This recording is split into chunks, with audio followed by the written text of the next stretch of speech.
پہلا سوال یہ ہے کہ حضرت صاحب اللہ کا دیا ہوا سب کچھ ہے لیکن برکت نہیں ہے. کیا ہے؟ برکت نہیں ہے. تو برکت کیسے آئے گی؟ پہلے تو یہ دیکھنا چاہیے، اور پھر یہ دیکھنا چاہیے کہ میرے پاس اللہ کا دیا سب کچھ ہے. یہ بہت بڑا پن ہے، بہت اچھی بات ہے کہ کم از کم یہ سوال پوچھنے والا اعتراف کر رہا ہے کہ اللہ کا دیا ہے. وگرنہ آج تو ہر بندے کہتا ہے میرے پاس کھانے کچھ نہیں ہے. تو چلو شکر ہے، یہ مانتے ہیں کہ میں اللہ کا دیا ہوا سب کچھ ہے لیکن برکت نہیں ہے. پہلے یہ سوچنا چاہیے کہ میں کون سے ایسے کام کر رہا ہوں جن سے برکت نہیں آئے. تو اللہ والے جو گناہ کے کام ہیں وہ برکت کو اٹھا لیتے ہیں. کس کو اٹھا لیتے ہیں؟ برکت. دو چار جو بڑے گناہ کے کام ہیں ان کی میں نشاندہی کر دیتا ہوں، ان پہ نگاہ رکھیں. آج کے دور میں یعنی فی زمانہ سب سے بڑا گناہ کا کام جس سے ہمارے نعمتوں کے اندر سے اللہ برکت کو اٹھا رہا ہے وہ ہے نماز کا چھوڑنا. جس گھر میں نماز نہیں ہے اس گھر میں کروڑوں روپے بھی روز آئے گا، برکت نہیں ہوگی. سمجھ آ گئی؟ جس گھر میں اللہ کا ذکر نہیں ہے اس گھر میں برکت نہیں ہوگی. جس گھر میں استغفار کی کثرت نہیں ہے، توبہ کی استغفار کی کثرت نہیں ہے، اس گھر میں برکت نہیں ہوگی.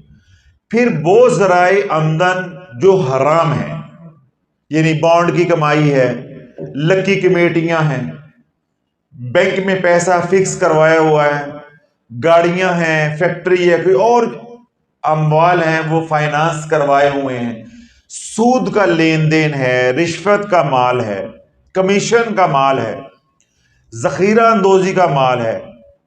تو ان ذرائع سے جو آمدن آ رہی ہے گھر میں، اس گھر میں رزق میں برکت نہیں ہوگی چاہے کروڑوں بھی آتے رہیں. تو یہ موٹی موٹی کیا ہو گئی؟ تشخیص. اب یہ بات سننے کے بعد آپ کہتے ہیں جی ہمارا تو کوئی اس کے ساتھ کوئی سروکار نہیں ہے، ہم تو تھوڑا بہت جو کماتے ہیں محنت مزدوری کرتے ہیں، حلال ہے وغیرہ وغیرہ، یا میرا شوہر ہے وہ جاب کرتے ہیں یا میں جاب کرتا ہوں، ہمارا تو کوئی ایسا مسئلہ نہیں ہے، یا ہماری دکان ہے، ہمارا کوئی ایسا مسئلہ نہیں. تو پھر میں نے کیا کہا کہ اگر ہر رزق حرام یا ذریعہ جو ہے وہ حرام نہیں ہے تو پھر کیا ہو سکتا ہے کہ آپ نماز کی طرف دھیان نہیں دیتے ہوں گے. ادھر دھیان دیں، ذکر اذکار کی طرف دھیان دیں، تسبیحات کی طرف دھیان دیں. اگر یہ سب کچھ کر کے بھی آپ کہتے ہیں کہ یہ بھی سب کچھ ٹھیک ہے پھر بھی برکت نہیں ہے تو پھر یہ وظیفہ پڑھیں، تاکہ جو شیطان کا خلل ہے وہ گھر سے نکل جائے گا انشاءاللہ العزیز. اگر آپ کے گھر میں روزی ہے جس کا آپ اعتراف کر رہے ہیں کہ رزق ہے لیکن برکت نہیں ہے، لیکن جو میں عمل بتا رہا ہوں انشاءاللہ اس سے رزق بھی بڑھے گا اور برکت بھی آئے گی. صرف برکت کی بات نہیں ہو رہی، رزق بھی بڑھے گا. پہلے تو ہم نے تشخیص کی. دوسرا میں نے کیا کہا تھا کہ ہم نے یہ دیکھنا ہے کہ برکت آتی کیسے ہے. تو رب کیا فرماتا ہے؟ تبارک اسم ربک ذی الجلال والاکرام، تیرے رب کا نام بڑا برکت والا ہے جو صاحب جلال اور اکرام ہے. برکت اس وقت آئے گی جب اللہ کا نام لوگے. کیا کرو گے؟ اللہ کا نام لوگے. اور اللہ کا نام یعنی ہمارے خالق کا جو ذاتی نام ہے وہ اللہ، اور اللہ کی جو دو خوبصورت صفات ہیں جن سے یہ سارا نظام کائنات جو ہے وہ چل رہا ہے، وہ ہے رحمان اور دوسرا ہے رحیم. یعنی یہ جو دو صفات ہیں، اگر آپ روزانہ 786 مرتبہ بسم اللہ الرحمن الرحیم پڑھنے کی عادت بنا لیتے ہیں، یعنی اپنا وظیفہ بنا لیتے ہیں، اول و آخر 11 بار یا 7 بار درود ابراہیم پڑھیں اور درمیان میں کیا پڑھیں گے؟ بسم اللہ الرحمن الرحیم. اللہ والو اللہ آپ کو اتنا رزق دے گا کہ آپ کے پاس سنبھالنے کی جگہ نہیں ہوگی. بلکہ میں یہ کہتا ہوتا ہوں کہ یہ وظیفہ یقین کامل کے ساتھ کرنے سے پہلے پیسے رکھن دی کو جگہ بنا لو. میرا خیال جج صاحب آپ بات نہیں سمجھے، آپ کی تنخواہ ڈبل ہو جائے گی. یعنی یہ وہ بابرکت عمل ہے. میں اتنے الحمدللہ یقین کے ساتھ کہتا ہوں کہ یہ عمل اگر کرنا ہے تو جو میں نے نشاندہی کی ہے رزق حرام نہیں ہو، ذریعہ حلال کا ہو، چاہے ریڑھی بھی لگاتے ہیں تو یہ اگر عمل کرنا ہے، اس عمل سے پہلے کیا کریں کہ پیسے رکھنے کی کوئی جگہ بنا لیں. اور بالفرض اگر جگہ نہیں بنتی پریشان نہ ہو، انشاءاللہ امانت پہ امین بن کر رہوں گا.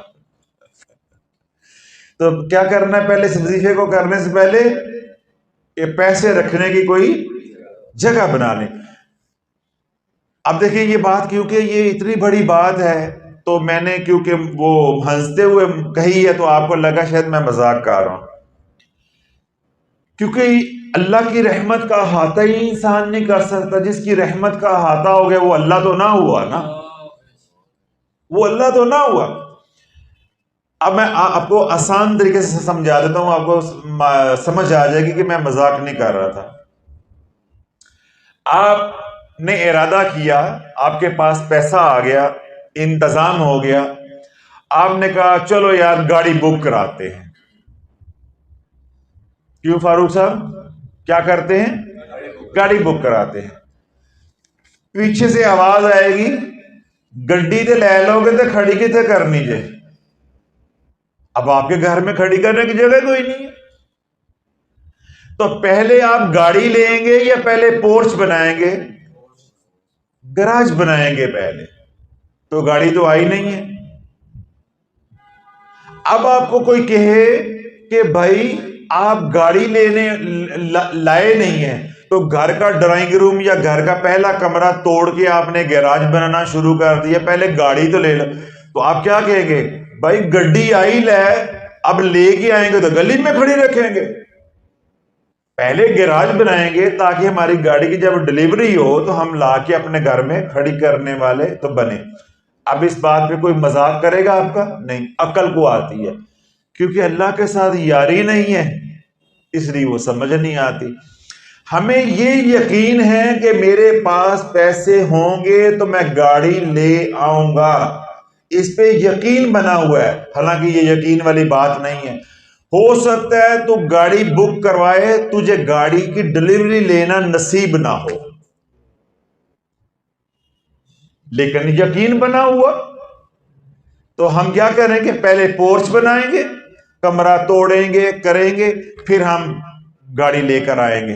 ہمارا یقین بنا ہوا ہے کہ نہیں میں زندہ ہوں گا، مجھے ہنڈانی نصیب ہوگی، ہمارا یقین بنا ہوا. اللہ پہ کیونکہ یقین نہیں بنا ہوا تو اس لیے میں نے فکرہ بولا ہے کہ اگر یہ وظیفہ کرنا ہے تو پہلے پیسے رکھنے کی جگہ بنا لو. تو آپ سب نے ہنسنا شروع کر دیا کیونکہ یقین نہیں بنا ہوا نا. تو اللہ برو جیسے آپ کا اپنے مال کے اوپر یقین ہے کہ میرے پاس 15 لاکھ 20 لاکھ 25 لاکھ جتنے کی بھی گاڑی لینی ہو پیسہ ہے، ہم 2 لاکھ لگا کے اپنا پہلے پورچ بنائیں تو گڈی لے آ کر کھڑی کر لینی ہے. حالانکہ آپ کو کوئی ضمانت نہیں ہے کہ لانی نصیب ہوگی یا نہیں، یا وہ اس وقت تک آپ زندہ ہوں گے کہ نہیں. پتہ چلے کل ہی کچھ اور ہو جاتا ہے. کئی بار دیکھیں ہم گاڑی لینا چاہتے ہیں، میں نے 2 بار خود اپنی گاڑی بدلنے کا ارادہ کیا ہے لیکن کچھ ایسے حالات ہو گئے میں نہیں بدل سکا. کئی بار ہم موبائل بدلنے کا ارادہ کرتے ہیں، کچھ ایسے حالات ہو جاتے ہیں بندہ کہتا چلو گزارا ہو رہا ہے، ارادہ بدل جاتا ہے. تو اللہ کے ساتھ بدلنے والا نظام ہی کوئی نہیں ہے. ادھر تو 100% ہو کے رہنا ہے. تو ہمارا اللہ بولو جب اللہ پہ، اعمال پہ، وظیفے پہ یہ یقین ہوگا پھر کام ہوگا. جب یقین ہی ڈاواڈول ہوگا، مولوی والا یقین ہوگا تو پھر کام نہیں ہوتے. پھر بندہ یہ کہتا حضرت صاحب 5 دن ہو گئے پڑھتے، 15 دن ہو گئے پڑھتے، 5 ہفتے ہو گئے پڑھتے، فائدہ تو کوئی ہویا نہیں، فائدہ تو کوئی ہویا نہیں ہے. تو اللہ یہ وظیفہ کیا ہے؟ کہ پہلے بناؤ پیسے رکھنے کی جگہ، تو پھر اللہ پہ یقین کر کے روزانہ 786 مرتبہ ایک ہی نشست میں بیٹھ کے، چلتے پھرتے نہیں، ایک ہی نشست میں بیٹھ کے پڑھنا ہے 786 مرتبہ بسم اللہ الرحمن الرحیم، اور اول و آخر 7 مرتبہ یا 11 مرتبہ درود ابراہیم پڑھیں گے۔ پانی کی بوتل لے لیں، پانی کی بوتل پہ دم کر کے وہ پانی پئیں، اور گھر میں بھی چھڑکے، کوئی کاروبار کی جگہ ہے وہاں چھڑکے، وہاں سے بھی گند سارا جل جائے گا، گھر سے بھی جل جائے گا۔ پڑھ آپ بسم اللہ شریف کس لیے رہے ہیں؟ مال میں برکت کے لیے۔ سنو، جب آپ گھر میں بسم اللہ شریف کا وظیفہ کریں گے، اللہ تجھے وہاں سے روٹی دے گا جہاں تیرا گمان بھی نہیں جاتا۔ پہلا انعام، اللہ تیرے گھر سے لا علاج بیماریاں، گھر سے لڑائی جھگڑے، گھر سے بے برکتی، گھر سے نفرتیں نکال دے گا۔ اللہ تیری اولاد میں، تیرے مال میں، تیری جان میں، تیرے ایمان کے اندر برکتیں ڈالے گا، پھر ایسی برکتیں ڈالے گا جن کو دوام بخشے گا۔ یہ نعمتیں تیری نسلوں میں منتقل ہوں گی۔ کیوں؟ تو اللہ کو رحمان اور رحیم مان رہا ہے۔ اللہ کو رحمان اور رحیم مان رہا ہے۔ رحمان اس ذات کو کہتے ہیں کہ صبح سے لے کے شام تک اللہ کی نافرمانی کریں، یا پیدائش سے لے کے موت تک اللہ کی نافرمانی کریں، مرنے سے پہلے، سانس اکھڑنے سے پہلے، وقت نزاع شروع ہونے سے پہلے دل ہی دل میں کہہ دیں اے اللہ میری توبہ۔ جو اس توبہ کو قبول کرتا ہے اس کو رحمان کہتے ہیں۔ سمجھ آگے؟ ساری زندگی گناہ کیے، پاپ کیے، اللہ سے معافی مانگ لی، اور جو گناہوں کو نیکیوں میں بدل دے اس کو رحیم کہتے ہیں، اس کو رحیم کہتے ہیں۔ تو جو میرا رب گناہوں کو نیکیوں میں بدلنے پہ قادر ہے، وہ تیرے دکھوں کو سکھوں میں بدلنے پہ قادر نہیں؟ وہ بے برکتی کو برکت میں بدلنے پہ قادر نہیں ہے؟ وہ بیماری کو شفا میں بدلنے پہ قادر نہیں ہے؟ تو پھر دیکھ، اب میری بات سمجھ آ گئی کہ میں نے مذاق نہیں کیا تھا کہ پہلے اللہ پہ ایمان بناؤ، یقین بناؤ کہ آج فقیر نے جو وظیفہ دیا ہے انشاءاللہ اب گھر سے جادو نکل کے رہے گا، بیماریاں نکل کے رہیں گی، نفرتیں نکل کے رہیں گی، بندش نکل کے رہے گی، روٹی کی تنگی نکل کے رہے گی، اور برکت آ کے رہے گی۔ تو ہم نے کیا کرنا ہے؟ پہلے پیسے رکھنے کی جگہ بنانی، کہ اللہ دے گا تو میں اس کو سنبھالوں گا اور اللہ کی راہ میں پھر خرچ بھی کروں گا۔ کیونکہ نہیں صرف پیسہ جوڑتے جاؤ گے تو اللہ والو ایک دن آئے گا تو تم قارون بن جاؤ گے، کیونکہ قارون کا فیضان آنا شروع ہو جائے گا، اس کی توجہ آنا شروع ہو جائے گی، پھر قارون والی جو خصلتیں ہیں وہ پیدا ہونا شروع ہو جائے گی۔ پھر تم 99 کے چکر میں پڑ جاؤ گے کہ ایک اور آ جائے تو بس اس کے بعد میں نے کمانا چھوڑ دینا، 100 پورا ہو جائے گا۔ پھر اللہ بھی آزمائش ڈالتا ہے، پھر اللہ ایک نہیں دیتا، اللہ 2 دیتا ہے، پھر وہ 101 ہو جاتا ہے۔ پھر بندہ کہتا ہے بس 99 آ جائے نا تو 200 ہو جائے گا، سیدھا حساب ہو جائے گا، تو بس میں کمانا چھاڑ دینا۔ میں کئی ایسے لوگوں کو جانتا ہوں، بس میرا منڈا بڑا ہو جاتا ہے نا حضرت صاحب تو میں کاروبار وہ دے حوالے کر دینا، بس پھر اللہ کرنی۔ پھر وہ لڑکا بڑا ہو جاتا ہے، اے لڑکا ہوں ذرا پڑھ دے بے نا، تب کاروبار اے دے حوالے کر دے، پھر میں اللہ کرنی۔ وہ لڑکا بڑا ہو جاتا ہے، اے منڈا ہوں ویایا جائے نا، تو بس پھر میں فارغ ہو جانا، کاروبار اے دے حوالے کر دے، میں اللہ کرنی۔ اب منڈا ویا جانا ہے، ہوں جی ویا گیا، ہوں بال بچیاں نہ ہو گیا، ہوں اپنا ٹائم نہیں دینا، بس ذرا بچے چھوٹے نے، بچے ذرا وڈے ہو جان تو پھر میں کاروبار اینو دے دینا ہے، پھر میں اللہ کرنی ہے۔ پھر ایک دن وہ آتا ہے کہ لڑکا اس کا کاروبار کہتا ہے ابا تو بندے دے پتراں کی طرح مجھے دینا نہیں ہے، تو نکلتا ہو، کاروبار ہے ہی میرا۔ اللہ اولاد کو پھر ایسا نافرمان کر کے سامنے کھڑا کر دیتا ہے کہ ابا تو اللہ کو کہہ رہا تھا کہ بڑا ہو جاتا تو دے دیتا ہوں، پھر میں بڑا بھی ہو گیا، پھر تو نے کہا کہ پڑھ جاتا ہے تو میں دے دیتا ہوں، پھر میں پڑھ بھی گیا، پھر تو نے اللہ کو کہا کہ یہ نوکری لگ جاتا ہے یا شادی کر دیتا ہوں تو پھر دیتا ہوں، تو نے پھر بھی اللہ سے وعدہ خلافی کی۔ پھر اللہ بچے کو ہی ایسا کر دیتا ہے، وہ باپ کو اٹھا کے گلی میں مارتا ہے، کاروبار پہ قبضہ، گھر پہ قبضہ، کوٹھی پہ قبضہ ہو جاتا۔ سمجھ آ گئی؟ تو اللہ بولو جب اللہ کی راہ میں مال اللہ دے، پھر اللہ کی راہ میں خرچ بھی کرو۔ جب اللہ کی راہ میں خرچ کرو گے تو پھر فیضان آئے گا عثمان غنی رضی اللہ تعالیٰ عنہ، جن کا اکاؤنٹ آج بھی چل رہا ہے، جن کا مدینہ پاک میں اکاؤنٹ آج بھی چل رہا ہے، ان کے نام پہ بلڈنگ بنتی ہے، ان کے نام پہ بجلی کا میٹر لگتا ہے، ان کے نام پہ سوئی گیس کا میٹر لگتا ہے۔ جب مال اللہ دے پھر اللہ کی راہ میں خرچ کرو گے تو اللہ عثمان غنی رضی اللہ عنہ فیضان دے گا، تو ان کی توجہ آئے گی۔ مال اللہ دے گا، اللہ کا نام لے رہے ہو، وظیفہ پڑھ رہے ہو، اللہ دے گا انشاءاللہ اپنے نام کی برکت سے، لیکن جب مال کو جوڑتے رہو گے تو نسبت کس کے ساتھ ہو جائے گی؟ قارون کے ساتھ۔ پھر اس کا حشر کیا ہوگا کہ اللہ اس کو اس کے خزانوں سمیت ہی دنسا دے گا، یا پھر منڈا لے کے اٹھ جائے گا تو یا کوئی پسٹل دکھا کے لے جائے گا، تو وظیفے کا نفع تو نہ ہوا۔ تو اللہ والو اس عمل کو ساری زندگی کرنا ہے، کبھی نہیں چھوڑنا۔ کبھی اللہ نہ کرے کوئی نرمی سستی ہو جاتی ہے، بیماری آ جاتی ہے، سفر آپ بغیر وضو بھی پڑھ سکتے ہیں، لیٹ کے بھی پڑھ سکتے ہیں، لیکن اہتمام یہ کریں کہ ایک وقت مقرر کر کے کریں، یعنی بعد نماز عشاء کر لیں یا بعد نماز فجر کر لیں، جو آپ کو آسانی ہے۔ تو یہ بسم اللہ شریف ایسا مجرب وظیفہ ہے۔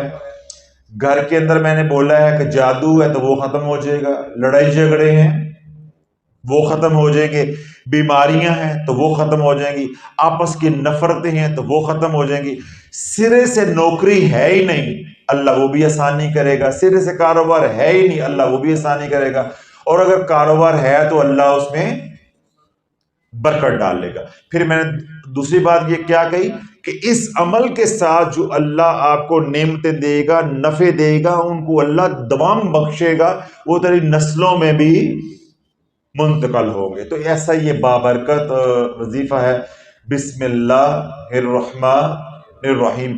19 حروف ہیں بسم اللہ شریف کے۔ کتنے حروف ہیں؟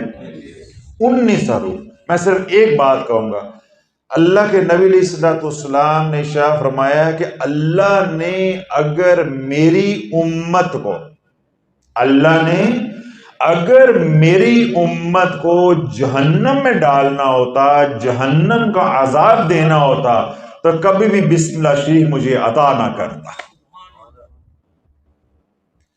اگر آپ نے اس دنیا میں بسم اللہ شریف کا وظیفہ پڑھا اور اللہ نے آپ کو پڑھنے کی توفیق دے دی اور میرے ذریعے پہنچانے کی توفیق دے دی، میں ذریعہ بن گیا، آپ تک پہنچ گیا اور آپ پڑھنا شروع ہو گئے، اگر اللہ نے دن نہیں پھیرنے، اللہ پڑھنے بھی نہیں دے گا، اور اگر اللہ اگر پڑھنے کی توفیق دے گا تو اللہ دن پھیر کے دکھائے گا۔ یہ ہم کہاں سے استدلال کر رہے ہیں؟ حدیث پاک سے، کہ اگر اللہ نے عذاب دینا ہوتا اللہ بسم اللہ ہی نہ دیتا۔ اب کیونکہ اللہ نے عذاب نہیں دینا، اللہ نے اس امت کو گناہگار قبروں میں اترے گی، مغفور ہو کے نکلے گی، تو گناہگار مالی تنگ دستی، پریشان، لڑائی جھگڑے، بے برکتی کی حالت میں یہ وظیفہ شروع کرے گا، جب تو پڑھ کے اٹھے گا تو اللہ رحمتوں کی برسات کر کے دکھائے گا انشاءاللہ۔ تمام حضرات کو اجازت ہے جو سوشل میڈیا پہ سنیں، انہیں بھی اجازت ہے۔